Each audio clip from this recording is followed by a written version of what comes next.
Hey, what's up everybody? I'm Jesse, you're watching JLS Comics. Thanks for pressing play. Today we're talking about Ant-Man and the Wasp. We'll talk about what I liked, what I didn't like, and at the end I'll give you a rating, and of course this is a spoiler-free review.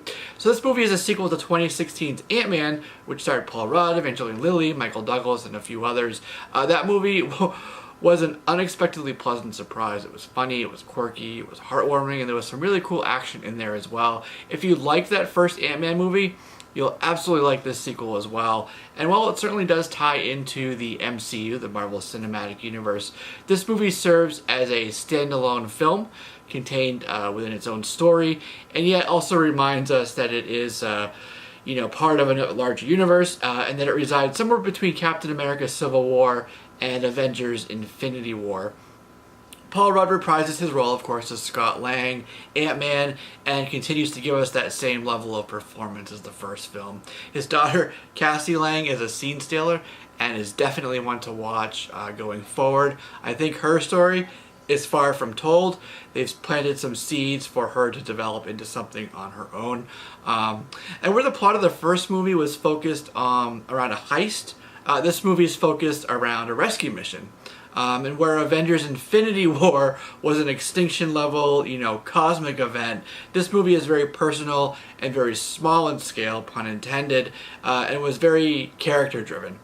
You have Scott and Hank and Hope. They're using technologies that were developed in the first film to enter the quantum realm in an attempt to rescue Hank's long lost love, Janet Van Dyne. And throughout their journey, they discover some characters like Bill Foster, Sonny Birch, and a very compelling character named Ghost. And this is where I start to have an issue. Marvel's always had what some have called a villain problem. In their attempt to keep the focus on the heroes of our stories, the villains sometimes end up two-dimensional. But with villains like Killmonger, Thanos, and now with Ghost, it does seem that Marvel is learning how to make the villains more compelling and more sympathetic. That said, Walter Goggins' character, and I really like Walter Goggins as an actor. I think he performs really well, as he always does. He did it here as well. But his character seemed more of a temporary blockade and like a nuisance than anything else. And overcoming the villains was not the focus or the direction of this movie. So the villains, when they did come up, kind of seemed more like a side story. That being said, I really did like the look of Ghost. Cool costume. I just wanted to point that out.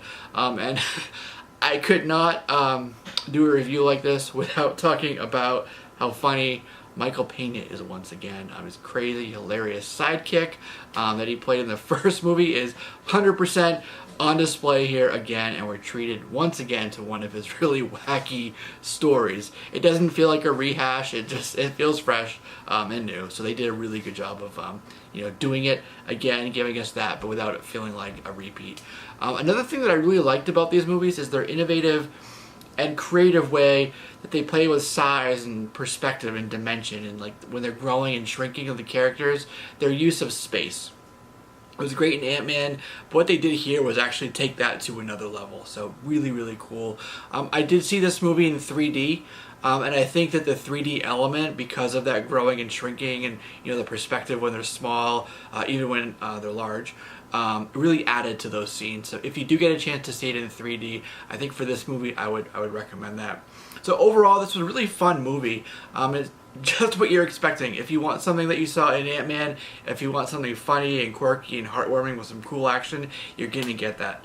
And as people have said, it is a great palate cleanser after the really heavy fare that we got with Avengers Infinity War.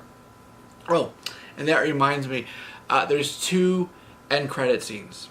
The mid-credit scene is, I don't know how to put it, my jaw dropped, let me just say that. The final one, it's just kind of silly fun, but it's not really, necessary to see that one. So definitely stay at least till the mid-credit scene. You'll be happy you did. Let me just say that. So what's my rating for this? I'm going to give this an 8 3/4 out of 10. Really fun. Definitely what we needed after Avengers Infinity War. And it's fun. It's new. No. It's an overall very fun movie. Very light fare. and I think that you'll enjoy it quite a bit. So once you see it, let me know your comments down below, your rating as well. And if you did see it already, try to keep the comment section spoiler free. I don't want to spoil that for anybody else, but I definitely want you to come back once you've seen it, and maybe in a week or two we can talk about some of the spoilers and some of the more specific plot details.